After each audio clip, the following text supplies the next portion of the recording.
Est-ce que tout le monde m'entend? Oui. Je sais pas qu'il y a un problème avec.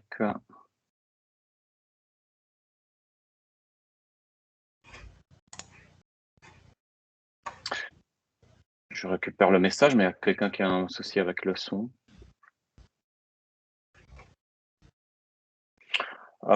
Si les autres m'entendent, je pense que Camilla, il faudrait regarder peut-être les paramètres pour voir si tout va bien. J'espère que tu arrives à résoudre le problème. Sinon, peut-être en essayant de te déconnecter, de te reconnecter à nouveau, ça peut aider. Et sinon, il y a l'enregistrement. Si vraiment le problème persiste, il y a l'enregistrement. Voilà, j'espère que tu trouves une solution. Mais apparemment, tous les autres m'entendent. Du coup, bonjour et merci beaucoup d'être présent aujourd'hui. Cet épisode exceptionnel avec Elodie. On va parler de la norme sur la post-édition en agence et aussi sur comment se passe un processus de post-édition côté agence. C'est pas tous les jours que nous avons la chance de parler directement avec une représentante d'une agence de traduction. Du coup, c'est bien d'en profiter, surtout plus tard, si vous avez des questions, n'hésitez pas. En ce qui concerne la norme, le nom complet, c'est Service de traduction post-édition d'un texte résultant d'une traduction automatique exigence. On va voir ça avec... moi, je vais faire une petite présentation avec Elodie, que je vous présente maintenant, Elodie. Ensuite, on va échanger avec Elodie aussi, parce que moi j'ai beaucoup de questions également. J'en profite aussi de sa présence. Et après, à la fin, il y aura bien sûr une session de questions-réponses. Et voilà, le tout, ça dure un maximum 1 heure, comme d'habitude. Du coup, merci Elodie, merci Elodie d'être avec nous aujourd'hui. Elodie travaille en tant que vendor manager chez Six Continents. C'est une agence de traduction qui est installée à Strasbourg et qui offre des services linguistiques dans des différents domaines d'expertise, notamment l'informatique, le technique, le tourisme, l'institutionnel, le médical et le commerce en ligne. Et un des dirigeants, qui est Peggy Santer, est très actif sur LinkedIn en ce qui concerne le commerce en ligne. Je vous conseille vraiment de la suivre si vous êtes si vous travaillez dans ce domaine. Et elle donne beaucoup de conseils très intéressants et utiles. Et sinon, sur le site de Six Continents, vous avez beaucoup d'autres informations. Vous pouvez aller le consulter. Du coup, merci beaucoup, Elodie. Merci beaucoup encore d'être là. Je ne sais pas si tu veux ajouter quelque chose par rapport à ton profil. Non, c'était très complet. Moi, effectivement, j'ai été diplômée d'un master de traduction en 2007.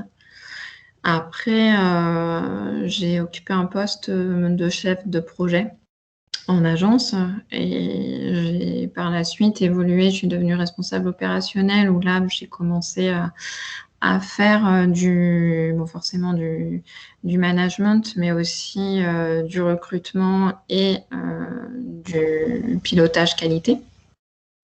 Donc, j'ai commencé un petit peu à mettre les mains dedans. Et donc, après la naissance de mon deuxième enfant, effectivement, j'ai eu besoin d'un renouveau professionnel. Enfin, renouveau, pas si nouveau, parce que je suis quand même restée dans la traduction. Mais voilà, j'ai intégré Six Continents en début d'année, donc en tant que vendor manager. Et je prends le relais désormais sur le pilotage qualité pour suivre effectivement on va dire vérifier que les procédures de la norme sont bien suivies pour que les renouvellements se fassent de manière fluide. Voilà. D'accord. J'imagine qu'il y a beaucoup d'autres normes, pas seulement celles sous la post-édition, hein, pour vous en tant qu'agence. Ouais. En fait, elle repose essentiellement, la norme sur la post-édition, la 18587, repose déjà sur l'ISO 17700. bon, il y a aussi beaucoup. Je pense que maintenant, la plupart des agences sont certifiées ISO 9001. Bon, ça, on va dire que c'est la norme basique qui n'est pas spécifique aux agences de traduction. Mais voilà, il y en a déjà un peu moins qui sont certifiés ISO 17700 et encore moins qui ISO 18587. On en profite alors que s'il continue la certification. Je te propose comme je dis, de faire une petite panoramique de la norme, depuis ce que je peux comprendre, depuis ce que je peux lire, et après on entame les questions, d'accord? Oui, bien sûr.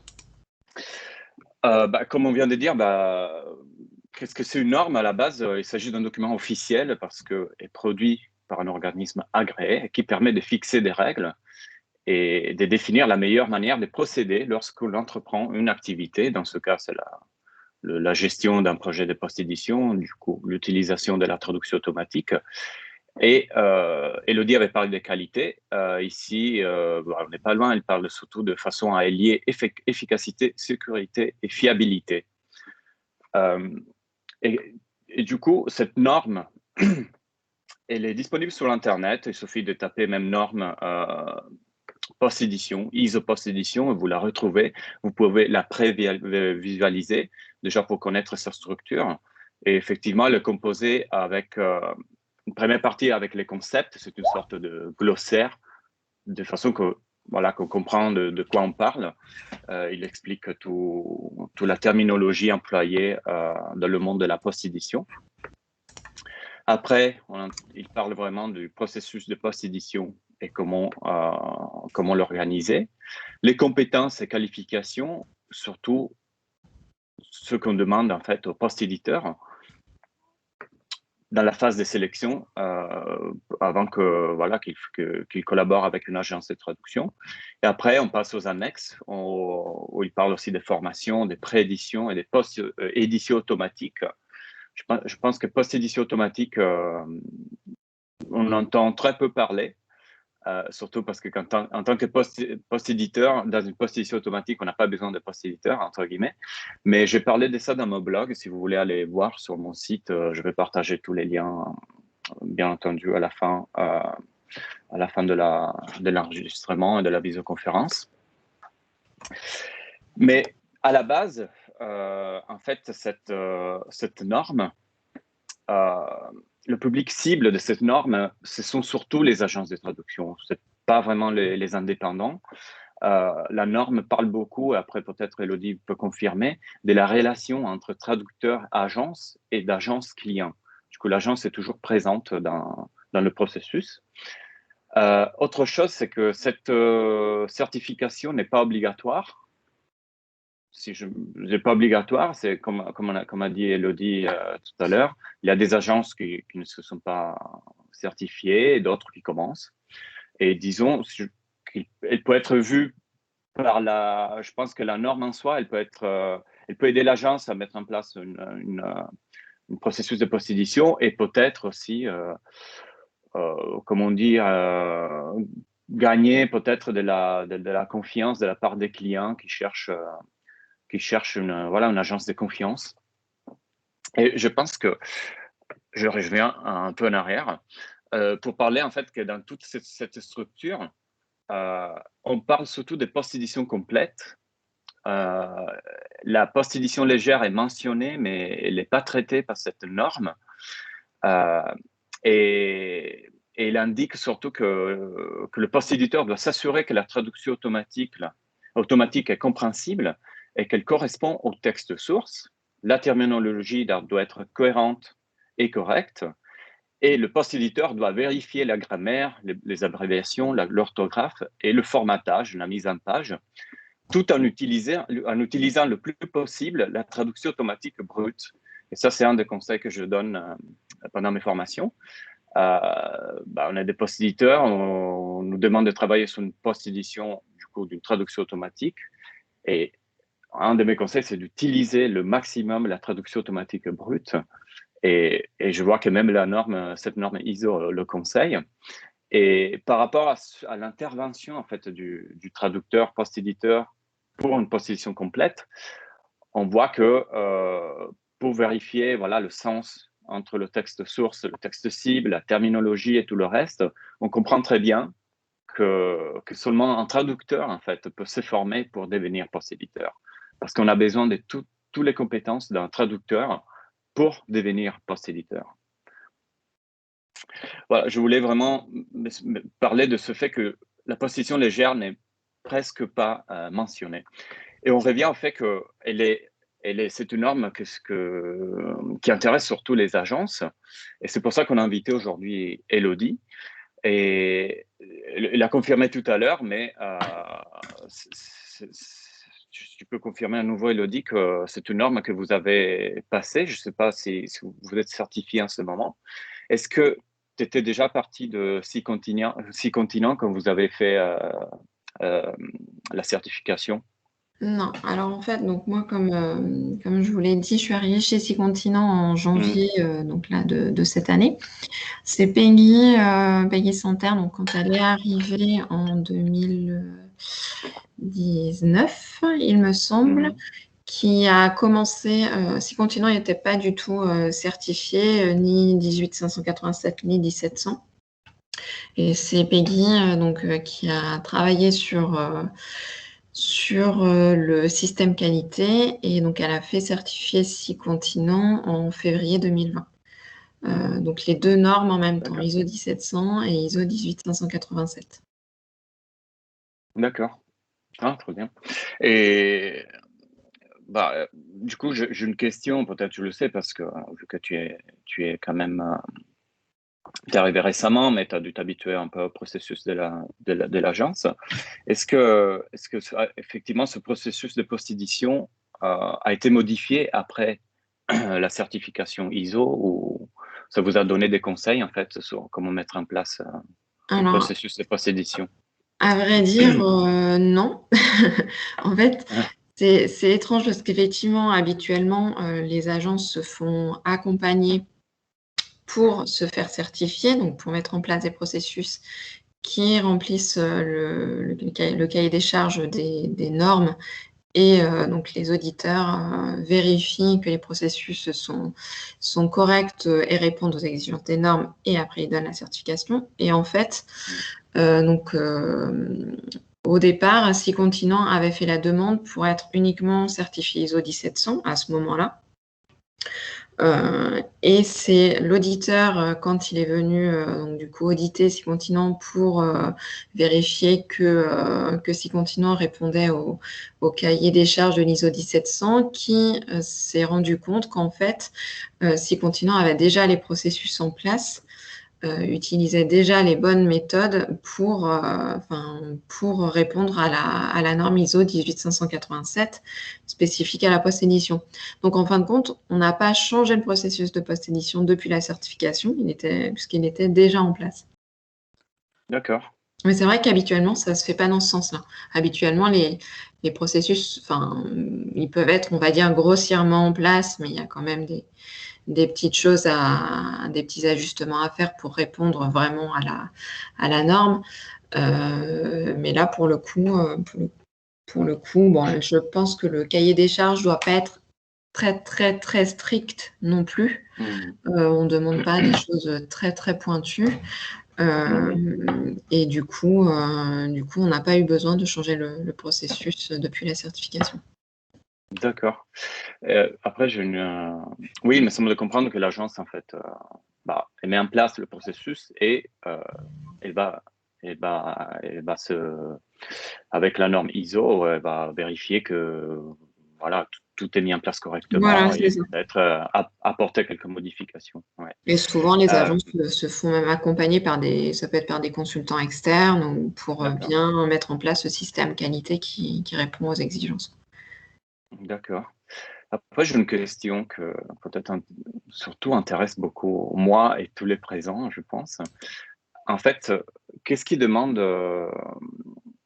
quels sont les critères de sélection des post-éditeurs, par exemple, pour travailler avec 6 continents en ce moment, que la norme ISO, elle a obtenu la norme ISO sur la post-édition? Alors là, pour le coup, je pense qu'effectivement, il faut élargir un petit peu le spectre parce que on n'a pas, on va dire, de cahier des charges spécifique pour le recrutement des post-éditeurs, vraiment. Mais comme la norme ISO 18587 repose sur l'ISO 17100, l'ISO 17100, elle, par contre, impose vraiment des critères spécifiques pour le recrutement des traducteurs ou des linguistes, on va dire, en général. Donc, en fait, il faut répondre au moins à un des critères que je vais vous donner, c'est qu'il faut au moins soit être titulaire d'un diplôme de traduction, donc de l'enseignement supérieur, ça peut être soit d'une école de traduction, soit d'une faculté, ou bien être titulaire d'un diplôme de l'enseignement supérieur, mais pas de traduction, et attester d'au moins 2 années d'expérience en tant que traducteur professionnel, ou attester d'au moins 5 années d'expérience professionnelle en tant que traducteur, sans aucun diplôme. Enfin, ou alors même sans aucun diplôme de l'enseignement supérieur. Donc, en fait, il n'y a pas vraiment... on va pas chercher dans la norme 18587 pour savoir comment on doit recruter un post-éditeur. C'est plus, on va recruter selon les exigences de l'ISO 17100. Et après, en fait, c'est souvent nous qui amenons les traducteurs vers la post-édition, surtout pour les jeunes traducteurs qui n'ont pas ou peu d'expérience en post-édition.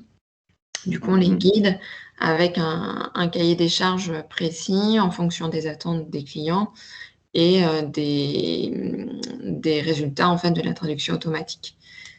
Mais il n'y a pas, on va dire, d'exigences vraiment spécifiques. L'ISO 18587 ne nous impose rien de spécifique à ce sujet-là. Pour confirmer, l'ISO 17100, c'est simplement pour la traduction, entre guillemets, pour la mise en place. C'est une norme spécifique aux agences de traduction. D'accord. C'est intéressant, tu dis que, voilà, dès qu'un profil respecte les critères dont tu as dit, par exemple, avoir obtenu un diplôme ou 2 années d'expérience, voire 5, s'il n'a pas fait d'études supérieures. Après, vous les guidez dans le sens que, pardon, vous donnez en fait un cahier des charges à respecter. Est-ce qu'il y a des formations que vous conseillez ou est-ce qu'il y a une espèce de formation? Parce que je sais que souvent le problème, c'est qu'avec la post-édition, je parle en tant que traducteur, c'est que chaque agence, et c'est ça qu'il faut faire, il doit vraiment accompagner le post-éditeur en lui disant c'est ça la modification que moi je m'attends, le niveau de qualité que je m'attends en tant qu'agence. Et est-ce que vous les accompagnez vraiment dans ça, en leur expliquant ce qu'il faut faire? C'est vrai qu'aujourd'hui, quand on post-édite, on ne sait pas trop toujours où on va, qu'est-ce qui est attendu et surtout de quoi on part. Parce que souvent, nous, on a l'expérience aussi de nos clients. Souvent, les clients promettent un output de bonne qualité. Le post-éditeur ne va pas y passer beaucoup de temps, ça va être vite fait. Le tarif n'est pas toujours très élevé. Donc,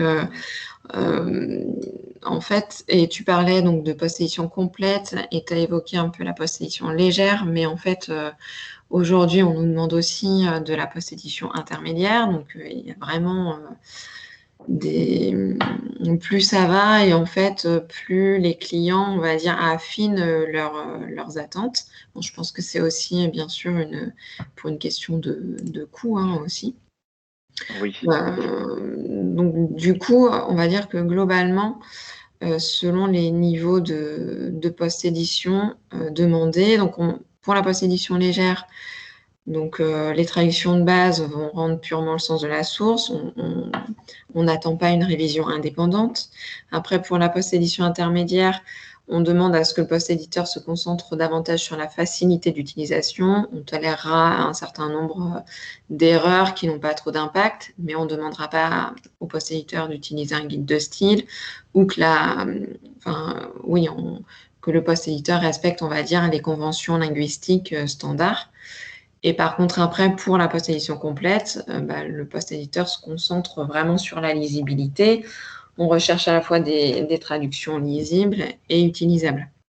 Mais c'est vrai que nous, on se méfie un petit peu des attentes des clients quand ils nous demandent de la post-édition complète, parce qu'on sait que les exigences sont très hautes, elles sont très proches de la traduction humaine, et souvent, la traduction humaine est un petit peu, on va dire, déguisée derrière le mot post-édition et voilà, derrière vraiment des exigences hautes, le tarif est souvent, on va dire, à négocier, quoi.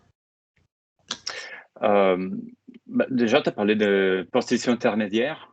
J'avais jamais entendu parler de ça, mais j'imagine que c'est On en situé a entre la de plus en légère plus, et on la nous demande. complète. Ouais, je ne connaissais Mais pas. Je vais me renseigner davantage. Et après, une autre chose que je veux peut-être confirmer avec les traducteurs et les traductrices qui nous écoutent, c'est qu'effectivement, même si on collabore avec une agence, l'agence elle-même et doit s'aligner à un client qu'il y a derrière. Du coup, si par exemple, si Continent, derrière, il y a un client et c'est l'intermédiaire et après l'agence travaille avec le post-éditeur, c'est bien de trouver des agences qui déjà éduquent le client et après qui arrivent à accompagner le post-éditeur aussi et qu'on ne demande pas, comme tu as dit, Elodie, une traduction déguisée c'est en pour ça aussi, je post-édition. pense que il y a beaucoup de traducteurs qui sont un peu dégoûtés de la post-édition parce qu'ils ont eu des mauvaises expériences où on leur a promis des outputs de bonne qualité, du coup on les a pas payés très cher, et puis au final ils se sont retrouvés devant une montagne de travail, des fichiers qu'il fallait presque retraduire, et au final je pense que ça, à une certaine époque en tout cas, ça a dégoûté pas mal de monde, et c'est difficile maintenant de rattraper Oui. de redonner confiance aux gens voilà, moi je sais que régulièrement quand je parle de post-édition aux gens, ça leur fait peur, hein. Ils me disent ah, non, moi je fais pas de post-édition, ou alors payer à un tarif quasi comme de la traduction humaine suite à des mauvaises expériences, et ça se comprend. Ça se comprend aussi parce que on a commencé avec la post-édition avant l'arrivée de la traduction automatique neuronale qui maintenant commence à donner vraiment de bons résultats. Et souvent, c'est vrai que tous les traducteurs qui ont commencé avant, qui ont essayé de faire de la post-édition avant l'arrivée de la traduction automatique neuronale, ils ont eu de très mauvaises expériences et je peux le comprendre. Et c'est normal que peut-être on essaye même une fois, mais maintenant, ça se passe mal et on laisse tomber. Un conseil que je donne, c'est qu'une fois qu'on voit que l'agence, elle est de confiance, elle nous suit, elle comprend nos problèmes, elle nous écoute, d'essayer à moins un, deux ou deux, trois projets de post-édition, c'est toujours une bonne idée.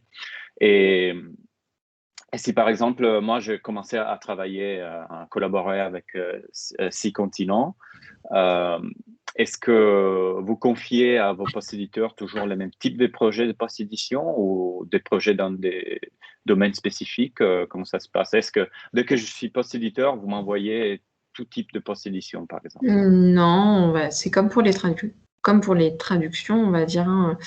On confie les projets en fonction des domaines de spécialisation, en fonction du domaine de la post-édition. On va le confier forcément en fonction des domaines de spécialisation du traducteur post-éditeur. Après, bien sûr, sauf si les contenus sont vraiment généralistes, où là, on peut facilement naviguer entre des profils différents, mais après, voilà, si c'est une post-édition dans le domaine médical, on ne va pas la donner à un traducteur qui ne fait pas Oui. du tout de médical, ça c'est sûr. Je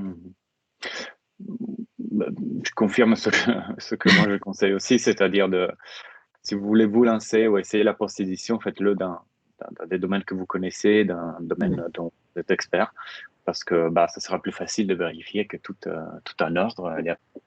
les concepts sont là, etc. Merci de confirmer tout ça, Elodie. Et après, surtout, nous, en tant que traducteurs, on entend toujours parler de DeepL, de Google, de Microsoft. Et je voulais savoir si tu connais à peu près, côté client ou côté agence, quels sont vraiment les moteurs de traduction automatique les plus utilisés en général? Alors en fait, nous, si c'est pas le client qui fournit le projet de post-édition, on travaille beaucoup sous même source et on utilise du coup la traduction automatique pour les langues européennes majoritairement. En fait, même source pioche parmi Google, Microsoft, Amazon et DeepL. Tu avais fait un épisode sur Modern MT, qui est un très bon moteur, mais il ne fait pas encore partie des moteurs qu'on peut intégrer à même source, même si, à mon avis, ça finira par venir. Et du coup, moi, je parle de notre expérience de même source parce que c'est ce qu'on utilise en traduction automatique, mais du coup, même source sélectionne le moteur le plus pertinent à un instant T selon la paire de langue et le domaine. Et en fait, on a choisi cette solution pour proposer, selon nous, le meilleur moteur disponible afin d'éviter de générer de la frustration auprès des linguistes. Disons que ça ne veut pas dire que la traduction automatique est toujours optimale et que tous les traducteurs aiment l'utiliser, ça c'est sûr. Mais disons qu'on essaie de faire en sorte de leur proposer la meilleure solution parce qu'on sait que déjà certains sont réticents. Donc après, ça ne veut pas dire que forcément on gagne toujours à coup sûr. Selon les projets, là, elle peut être plus ou moins performante. Mais voilà, de par notre expérience, on essaie de proposer la meilleure solution. Oui, en tant qu'indépendant, nous n'avons pas les moyens pour faire ce comparatif entre guillemets automatique, parce que j'imagine que c'est juste un algorithme qui va sélectionner le moteur. Aujourd'hui, c'est vrai que c'était même source qui a été sélectionnée. Mais aussi parce que même source, déjà en post-édition, on trouve en tout cas qu'il est performant, et enfin en traduction automatique, et puis aussi en traduction, on le préfère à d'autres outils. Mais je sais que c'est pas le cas pour tout le monde, hein. Il y a des gens qui n'aiment pas du tout même source, et après ça reste très personnel et subjectif. Exactement, comme tous les moteurs de traduction automatique et tout outil, il faut tester. C'est bien de demander aux collègues qu'est-ce qu'ils en pensent d'un outil en particulier, mais après, c'est très important de l'utiliser soi-même et pour voir vraiment s'adapter, s'il s'adapte vraiment à nos besoins. Et là, j'aurais une question, mais peut-être elle est un peu, pas bizarre, mais bon, peut-être tu connais pas la réponse, mais je voudrais bien savoir, en moyenne, est-ce que vous partez sur des projets de post-édition longs, j'imagine? Si vous faites la post-édition, c'est parce qu'il y a vraiment du volume. Et est-ce que ça dure combien? Quelques mois ou même plus? Quand vous travaillez avec un client, ça vous est arrivé de... Non, en fait, on n'a pas forcément... Oui, on peut avoir des projets de post-édition, oui, qui durent plusieurs semaines, qui peuvent faire plusieurs, 100 ou 200 000 mots, oui, mais c'est pas le plus gros, c'est pas le plus gros du volume. Des projets que nous, on reçoit de nos clients, ça peut être des projets de 1000 mots, hein. Par contre, nous, on essaie d'utiliser hormis vraiment les projets de post-édition demandés par nos clients, nous, on essaie d'utiliser la traduction automatique sous même source, par contre, sur quasiment tous nos projets. D'accord. Par contre, vous remarquez quand même une augmentation de la demande de post-édition ou pas de vos clients? Oui. Ah bah oui, c'est sûr. C'est un peu la tendance. Ouais. C'est sûr. Bon, nous, on reçoit essentiellement des projets de post-édition, on va dire des grosses agences de traduction internationales qui nous demandent des projets de post-édition, mais de plus en plus, en fait, comme forcément l'information circule beaucoup sur les réseaux sociaux, on parle beaucoup de post-édition, d'intelligence artificielle, les gens se renseignent, les grands groupes souvent se renseignent quand même, ils sont un petit peu au courant de ce qui se fait sur le marché. Et du coup, oui, on a de plus en plus de demandes de post-édition. Alors souvent, quand c'est des clients directs, souvent ils nous demandent de la post-édition complète, forcément, en espérant que on va faire de la de la traduction humaine à un prix, on va dire, moins élevé. Mais oui, on en a de plus en plus, ça c'est sûr. Est-ce que le problème est toujours le prix ou c'est aussi un problème de rapidité quand on demande un service de post-édition? Ou les deux, je sais pas. Oui, les deux entrent en ligne de compte. Après, c'est là-dessus aussi qu'il faut pas se faire, essayer, parce que c'est très dur quand on reçoit un projet de post-édition, d'évaluer l'output tout de suite et de donner une réponse tout de suite à son client en disant oui, je vais pouvoir respecter le délai, oui, c'est bon à ce tarif-là. Ça, je pense que c'est vraiment très compliqué et c'est pour ça qu'on peut aussi se faire avoir, entre guillemets. Mais oui, il y a à la fois le coût qui intervient en ligne de compte et puis la métrique. Mais la métrique, si on demande une post-édition complète avec un output qui n'est pas de bonne qualité, Oui, on peut parfois perdre plus de temps que si on travaillait directement sur une traduction humaine. Donc voilà, il y a les deux points de vue, du client et du post-éditeur. Mais il faut faire attention.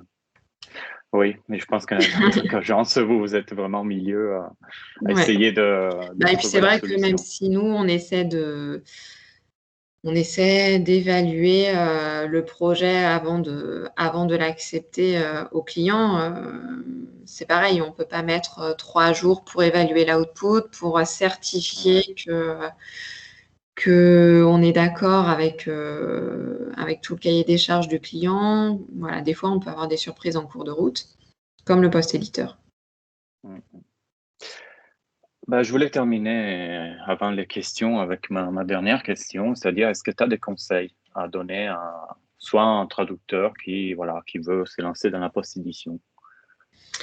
Oui, déjà, ne pas avoir peur de la post-édition. Comme je l'ai dit, certains traducteurs ont été refroidis et c'est tout à fait compréhensible.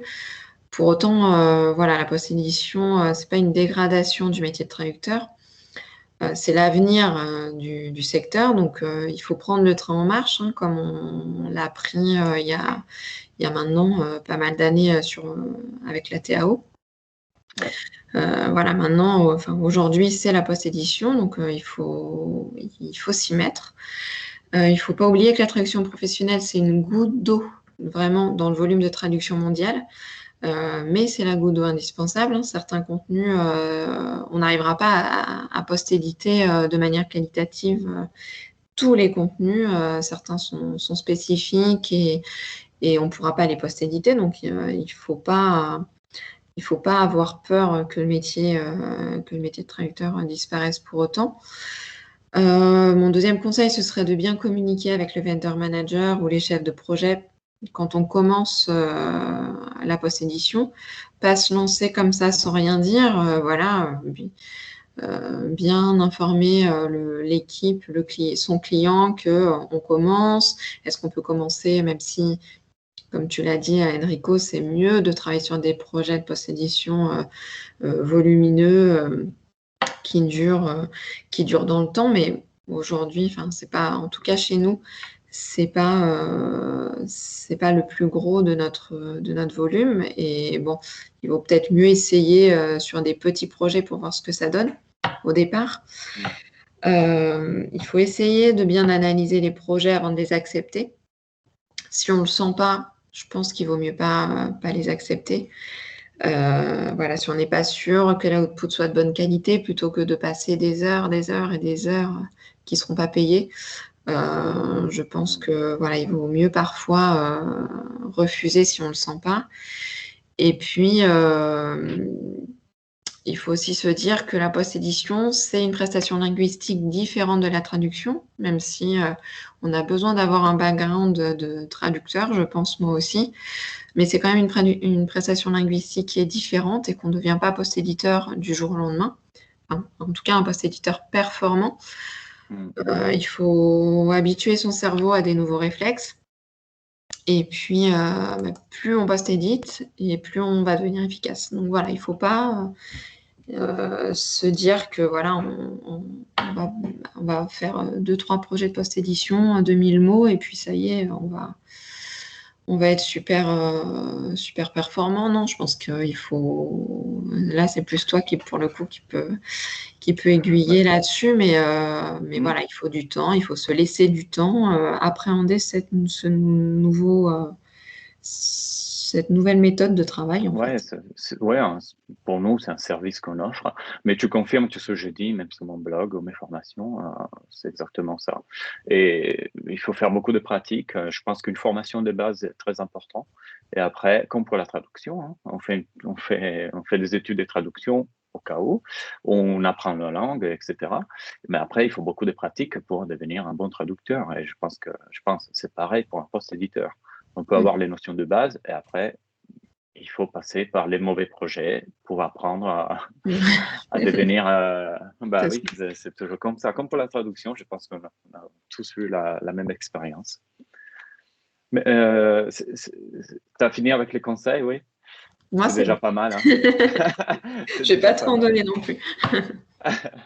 Non, c'est déjà pas mal. Merci beaucoup. Nous, les questions que je voulais poser à Elodie, je les ai, voilà, c'était les conseils, c'était la dernière que je voulais poser. Je vous propose j'ai déjà vu qu'il y a des questions. Si c'est le moment pour vous si vous voulez d'écrire d'autres questions sur le chat, sinon vous pouvez aussi prendre la parole. Mais juste avant, je vais vous montrer, comme j'ai fait la dernière fois, parce que sinon, après, quand on part, on oublie. Je vais montrer un peu, comme la dernière fois, j'ai fait la petite diapo Quad 9 sur la post-édition ou la traduction automatique.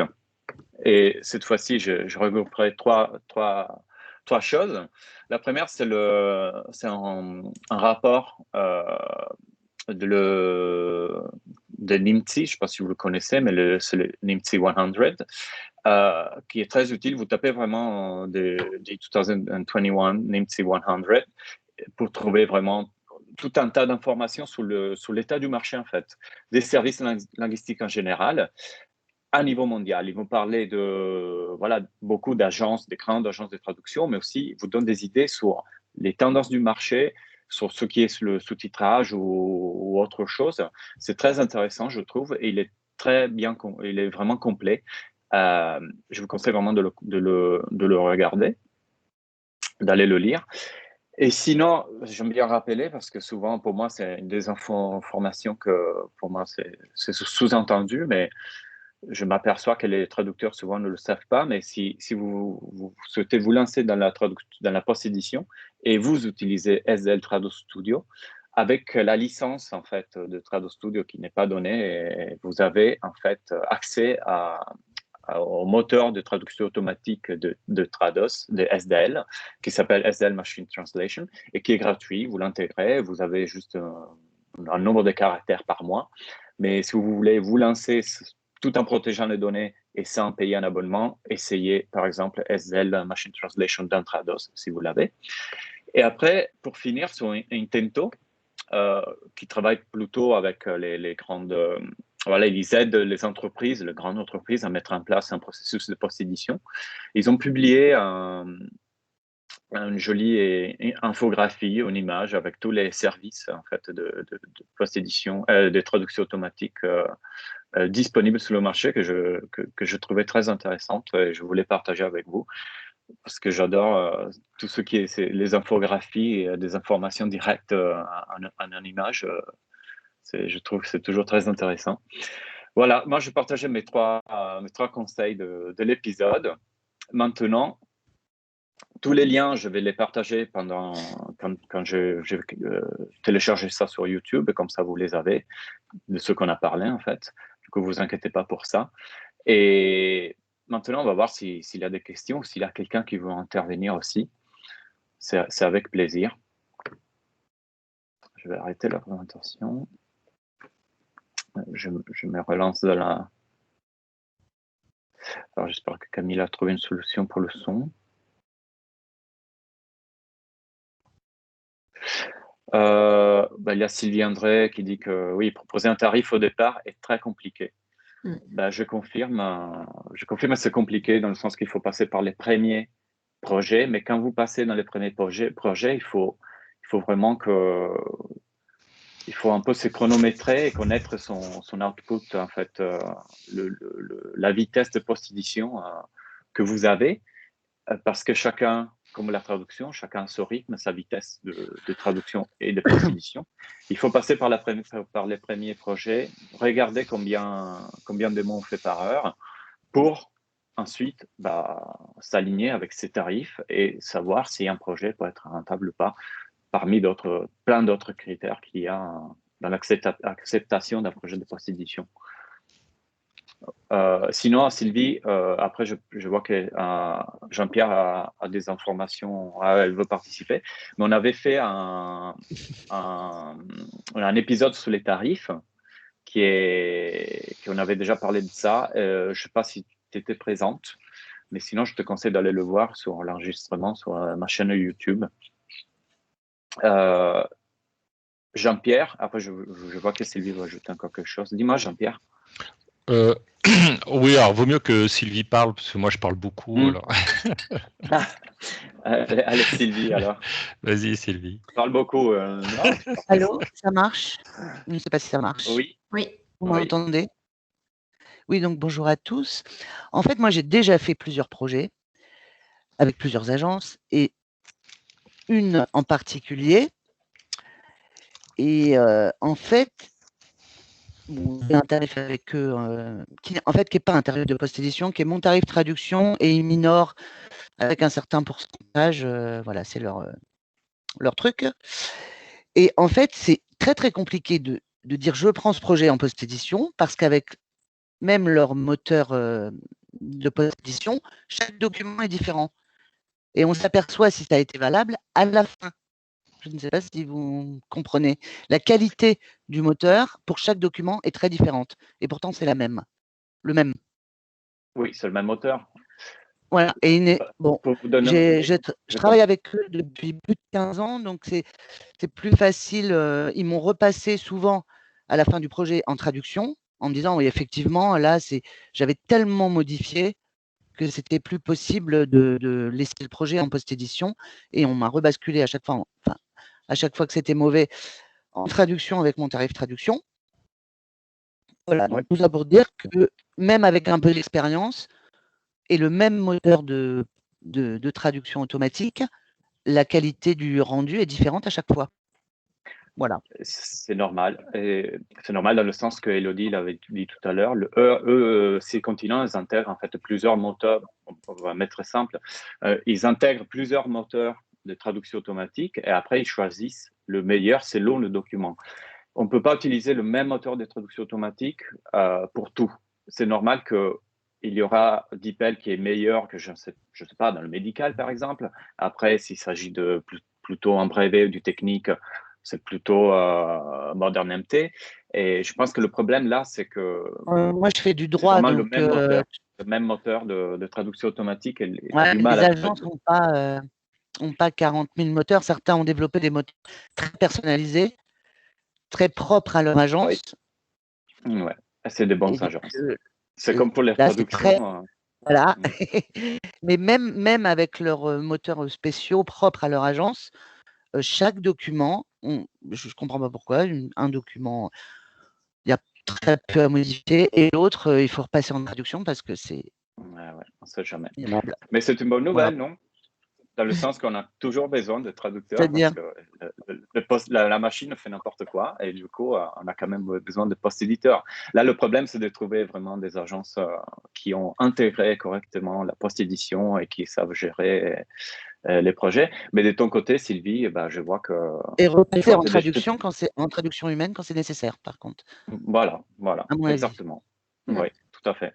Enfin, moi, je préviens sur la qualité et puis après, ils voient. Hein. Oui, tout à fait. C'est comme ça qu'il faut faire. Hein. Il faut le dire quand ça ne va pas. Pour l'instant, c'est ça ce qu'on peut faire.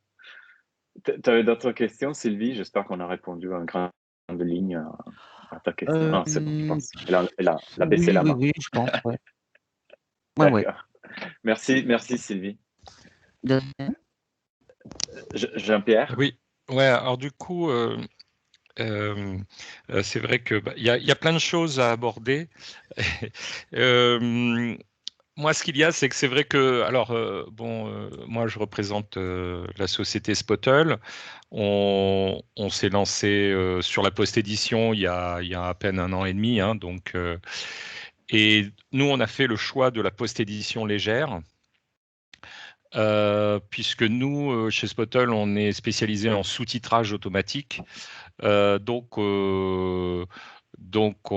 Effectivement, les normes ISO 18587 sont surtout sur la post-édition complète, et on a fait ce choix-là de rester sur la post-édition légère. Ce qu'il y a, c'est que on pense que c'est celle qui nous correspond le mieux, en tout cas pour la cible, pour nos clients. Puisque l'idée, c'est de ne pas essayer de proposer une même... Vous m'entendez là? Parce que tout est figé. Ouais, ça va? Ah oui, alors c'est Enrico qui est figé. Oui, Enrico était figé. Ok. Je suis là. Ok, très bien. Et donc voilà, aussi, il faut bien se dire que la post-édition, moi, c'est ce que j'ai appris depuis que je m'y suis mis à 200% sur la post-édition. Moi, je viens aussi du secteur de la traduction, mais que dans le sous-titrage. Je me suis rendu compte qu'on apprend tous au fil du temps. Les traducteurs peuvent être pas mal perdus, mais on est un peu pareil, nous, au niveau des entreprises, puisque on doit prendre un nouveau métier qui est en train alors, il n'est pas en train de naître, ça fait déjà un moment, mais sauf qu'il évolue.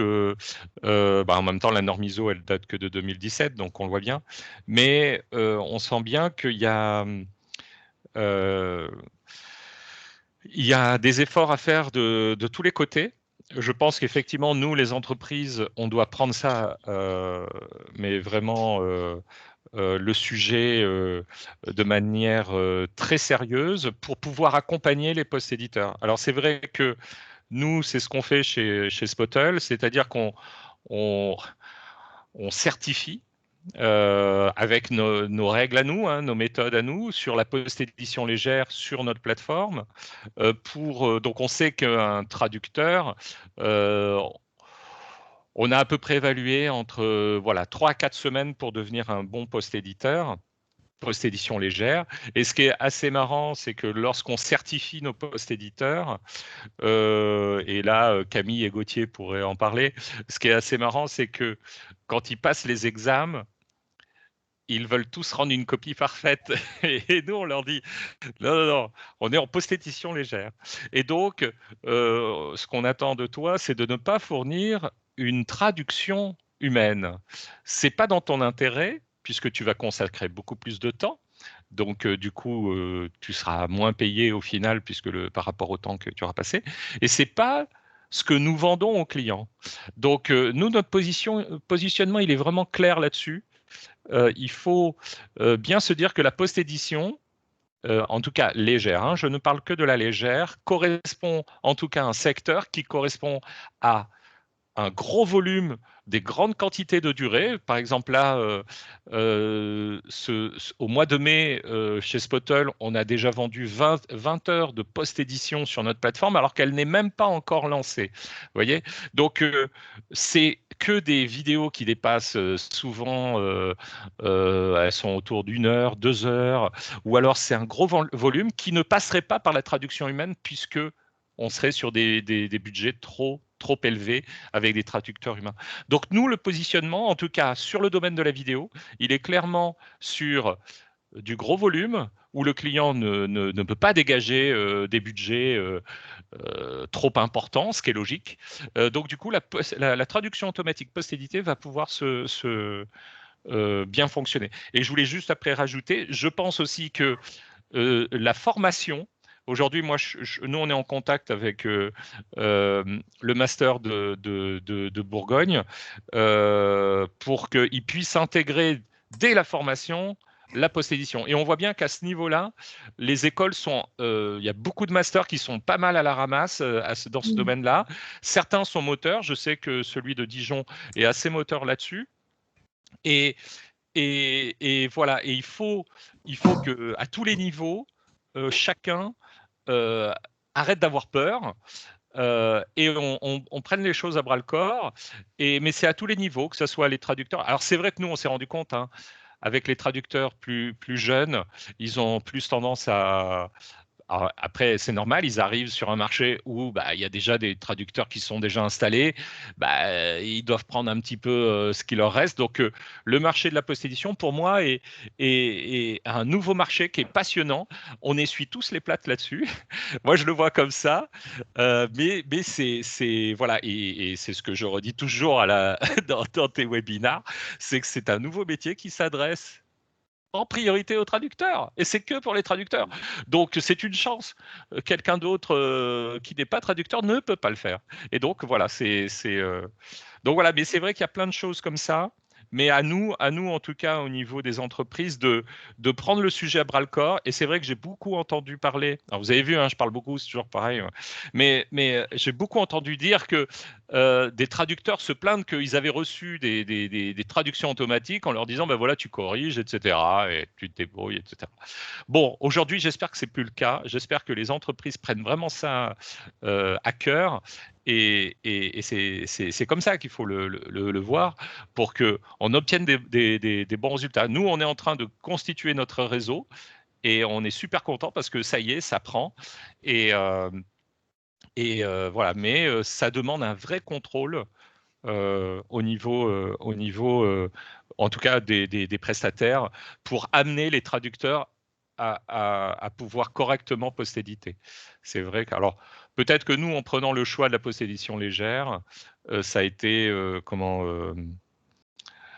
ne sais pas si c'est plus facile. En même temps, on ne s'est pas concentré sur la position complète, mais voilà. Mais en tout cas, c'est clair que c'est comme tu le disais, Elodie, c'est vraiment un travail qui est on ne le devient pas du jour au lendemain. Et ça, c'est un véritable travail que les post-éditeurs doivent, les traducteurs doivent consacrer, ils doivent consacrer du temps pour pouvoir devenir post-éditeur. Ouais, voilà. Si je peux ajouter quelque chose, c'est que merci, mais c'est vrai dans le sens que si je peux faire un comparatif avec les outils des TAO, nous avons l'outil. Après, ça dépend du traducteur, comment l'utiliser, et de l'agence, comment l'utiliser. Et même maintenant, à ce jour, il y a des agences qui, soit ça ne savent pas gérer bien les projets parce que ça ne va pas utiliser complètement un outil des TAO avec ce mémoire de traduction, avec des bonnes mémoires de traduction et du glossaire. Et tu as les traducteurs aussi que voilà, n'ont pas envie de se former sur l'utilisation d'un outil de TAO et peut-être ils perdent en efficacité. Et je pense que voilà, de voir la traduction automatique comme un outil, on peut faire le même comparatif, c'est-à-dire que l'outil est présent, c'est vraiment, ça dépend de l'agence de s'approprier de l'outil et du traducteur d'apprendre à s'en servir, comme toute chose qu'il y a sur le marché. Mais on confirme, et comme elle a dit Elodie, elle a confirmé elle aussi qu'il y a toujours de plus en plus de demandes de post-édition et que la traduction pure, c'est vraiment une goutte d'eau dans les besoins en fait, de traduction et des services linguistiques à niveau mondial. Et on ne va pas revenir en arrière. Le problème actuel du marché, pour moi, c'est exactement ça. Il n'y a pas de règles, comme pour la traduction. Comme pour la traduction, il n'y a pas de règles. Du coup, c'est compliqué d'expliquer comment faire une place pour la traduction automatique parce qu'il n'y a pas de standards. Il n'y a pas de standards. Oui, et tu vois, ça me fait penser. Bon, moi, je commence à être, enfin voilà, un peu vieux. J'ai connu les débuts de l'Internet, et dans les années 2000, même avant 2000, il n'y avait pas, il n'y avait pas de formation, et donc il y avait un métier qui s'appelait webmaster. Qui était, mais vraiment, que si vous étiez webmaster, c'était un truc de fou, quoi. Et ça s'apprenait tout seul. Et aujourd'hui, ce métier-là, complètement, peut-être, enfin, on le dit plus, webmaster, mais il y a une tonne de formations qui s'est créée depuis. Et vous voyez, aujourd'hui, quand on veut faire du web, il y a des, enfin voilà. Mais à l'époque, on ne formait pas. Et ben aujourd'hui, c'est normal, hein, c'était en train d'arriver et tout le monde se formait sur le tas. Et moi, je le vois comme ça, la post-édition. On est en train voilà. Alors, heureusement, il y a déjà des normes quand même. Et puis, c'est ça que c'est vrai, Si Continent a pris le sujet à bras-le-corps. Voilà, moi, je le vois bien, il y a des agences qui traînent un peu des pieds, il y en a d'autres qui sont beaucoup plus en pointe. Moi, venant du secteur du sous-titrage, carrément, pour moi, le sous-titrage est vraiment encore plus en retrait, en arrière. C'est trop artisanal, c'est trop lié à, enfin voilà, la culture cinéma, télé, etc. Et, et c'est ça qui est passionnant. Il y a quelque chose à dépoussiérer. Voilà, parce que bon, mais voilà, mais c'est vrai il faut là-dessus prendre ces sujets-là et se positionner, parce que voilà, on a tous à y gagner, et surtout à développer des marchés qui ne se seraient pas développés en restant sur de la traduction humaine. Donc, et c'est pour ça ce que disait Sylvie, visiblement, on lui donne un élément, on lui dit ça va être en post-édition, et puis finalement ça change et ça se termine en traduction.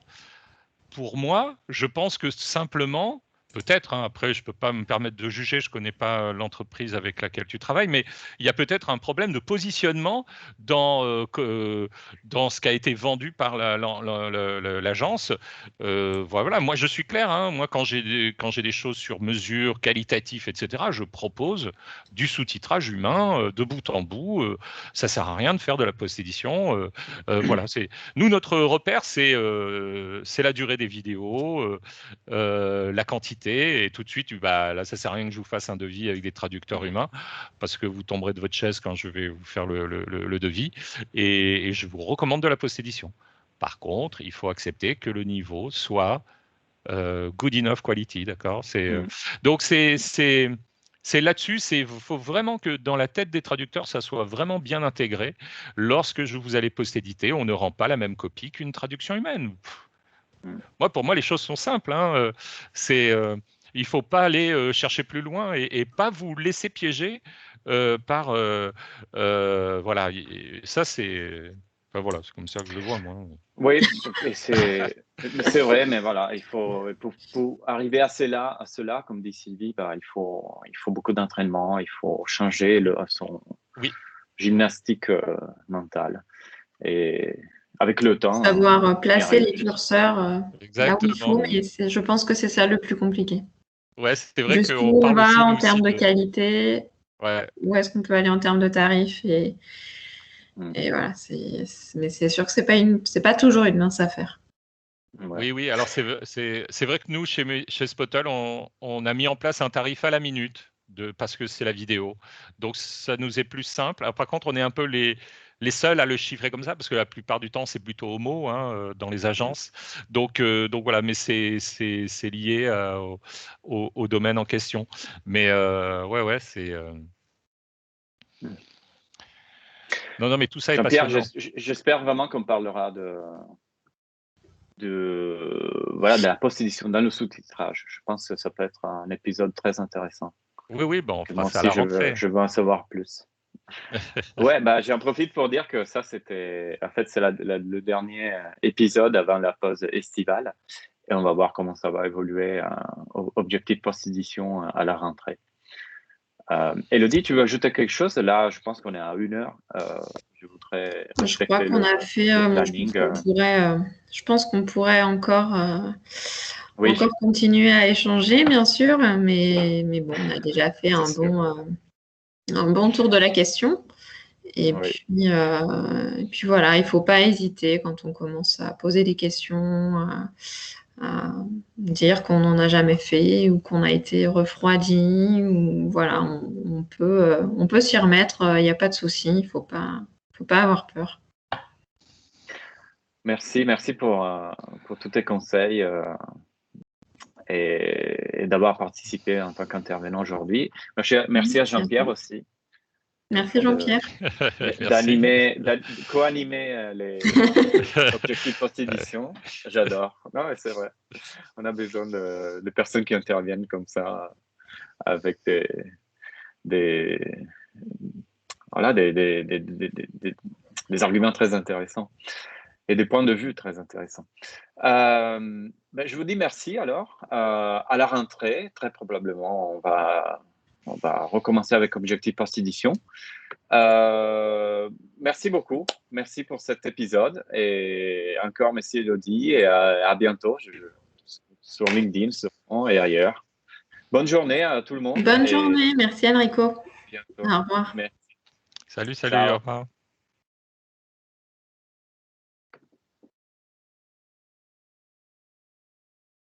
Merci à toutes et à tous.